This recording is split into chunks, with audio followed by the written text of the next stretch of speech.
At the edge of a Chinese mountain, where fog rises faster than footsteps, a tea house appears to float between stone and sky. It is not a palace, not a fortress, and not a monument built for conquest. It is a place for tea, silence, and impossible balance. To reach it, every beam, tile, rope, basket, and iron fitting had to cross a landscape that seemed designed to reject human construction. This is the mystery of China's cliffside tea sanctuaries. How did builders turn vertical rock into architecture without modern machines? The story begins in mountain regions where villages were shaped by slopes, terraces, mist, and the slow discipline of hand labor. In Wuyuan and nearby Jiangxi landscapes, old settlements cling to hillsides, their white walls and dark roofs stepping with the mountain rather than conquering it. Further southeast, Wuyi's tea country made cliffs part of the culture itself, where rock, water, and leaves became inseparable. And on sacred peaks like Huashan, the journey toward tea became a test of nerve, devotion, and the human body against height. The tea house on a cliff is not one invention. It is the meeting point of geography, ritual, craft, and the ancient habit of building where paths were never easy. Before the first post could stand, builders had to solve the most unforgiving question: where does a building begin when there is almost no ground?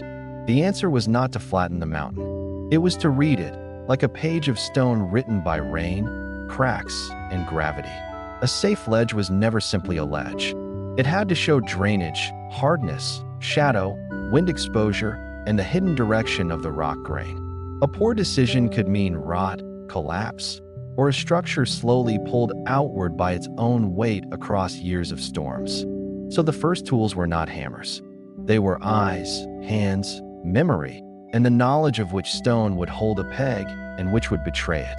Once the site was chosen, the real journey began far below, where timber still had weight, slate still had edges, and every load had to be divided by human strength.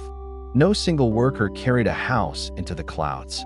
The mountain was conquered by repetition, step after step, basket after basket, shoulder after shoulder.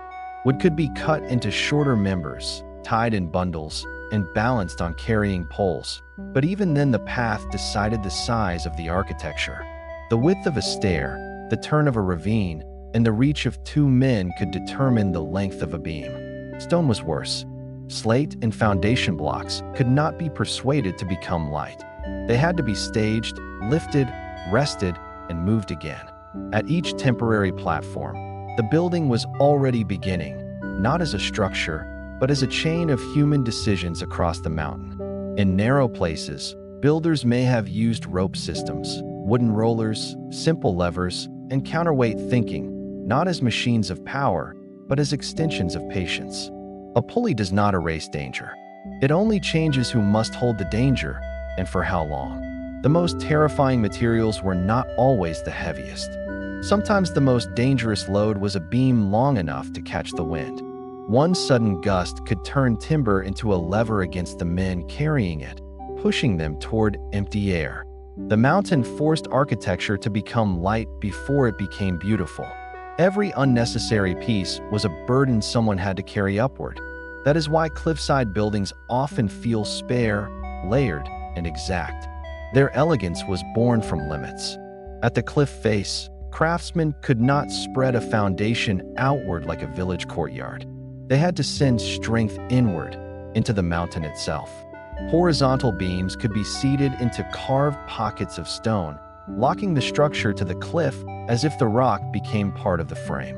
Where the ledge was too narrow, the building could project outward in controlled balance, using cantilevered members that worked like arms gripping the mountain behind them. But a cantilever is a bargain with gravity. The hidden part must be stronger than the visible part, or beauty becomes failure. Iron fittings and chain-like supports were used in cliff architecture, added another kind of promise. Tension pulling what weight could not simply press down. The secret was not one heroic chain. It was a system with rock, wood, iron, slope, drainage, and load all sharing the same argument. Even the roof mattered. Slate could protect against rain, but it also added mass high above the void. A roof that was too heavy could punish the walls. A roof that was too light could lift in mountain wind. Rain was an enemy that arrived quietly. In misty mountains, water creeps into joints, softens earth, swells timber, and turns small mistakes into structural memory. Builders had to guide water away before it could gather behind beams or beneath stone seats. The tea house survived not because it ignored nature, but because it negotiated with it every day. Inside, the drama changed. The same place that demanded fear outside was designed to create calm within. A visitor stepping from a dangerous path into a tea room entered a world of wood, steam, shadow, and controlled silence. The cliff became part of the ceremony.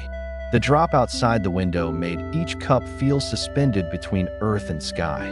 This is why mountain tea architecture carries a spiritual force beyond engineering. It turns survival into attention. Tea in Chinese mountain culture was never only a drink. It could be a discipline of place, a pause carved out of weather and height. In regions where tea grew among rocks and ravines, the landscape shaped the taste, the labor, and the stories people told about the leaf. Rock tea, cliff paths, and mountain pavilions all speak the same language. Elevation changes everything. For the workers, however, the romance came later. During construction, the mountain offered cold hands, wet stone, loose footing, and endless repetition. The carpenter had to think like an engineer, the porter like a climber, and the tea master like a guardian of atmosphere. Every joint had to be assembled where dropping a tool could mean losing it forever. Every platform had to hold not only weight, but trust. The trust of workers, monks, travelers, merchants, and guests not yet born. And when the first tea was finally poured, the building was more than a room. It was proof that difficulty could become hospitality. Centuries of mountain architecture across China reveal this pattern again and again. People did not always build against the landscape. They built with its limits. A cliffside tea house teaches a quieter lesson than a fortress or a wall. It does not announce power. It demonstrates precision. It asks how little ground a human needs to create shelter, beauty, and meaning. From a distance, these structures seem impossible because we see the drop before we see the method. Up close, the miracle becomes more human. Careful staging, small loads, local materials, repeated labor, and the intelligence of restraint. Still, mystery remains. Many details of old construction methods were never written down. They survived in practice, apprenticeship, and local memory. That is why the cliff keeps part of the story. It holds the beam pockets, the worn steps, the drainage cuts, and the marks of tools that no longer have names. Modern visitors may see beauty first, but the mountain remembers effort first.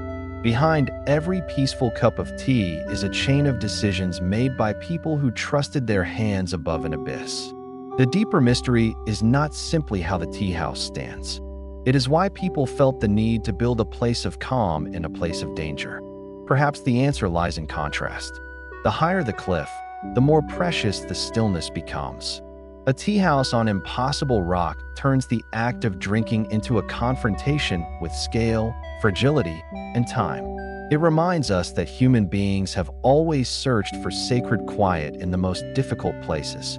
Long after the builders are gone, the cliff remains, the mist returns, and the wooden rooms seem to hover in the same breath of mountain air.